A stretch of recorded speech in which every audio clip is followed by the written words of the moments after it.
কখনো কোনো জিনিসের জন্য পাগল হইনি, কিন্তু কেন জানি না তোর সাথে কথা বলার জন্য মনটা একদম পাগল হয়ে যায়।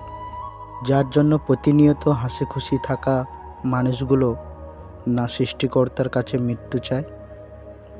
মনে আছে আমি ছেড়ে যাওয়ার সময় বলেছিলাম আমার খোঁজ নেওয়ার দরকার নেই, যদি আমাকে খুব মিস করো তাহলে আমার স্মৃতিগুলো, আমার ফটোগুলো দেখে নিও। আর দিন শেষে এটা ভেবে নিস আমি এই পৃথিবী ছেড়ে অনেক দূরেই চলে গেছি। তুই তো আর অবুঝ না, সব কিছু বুঝিস তুই।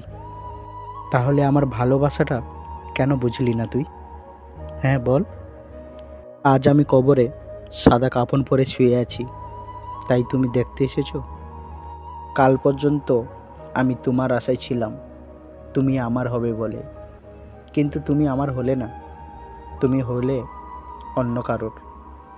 যেমনভাবে তুমি ছেড়ে চলে গেছিলে না চলার পথে অন্ধকারে, দেখো আজ ওই অন্ধকারের কবরে আমি মরে শুয়ে আছি।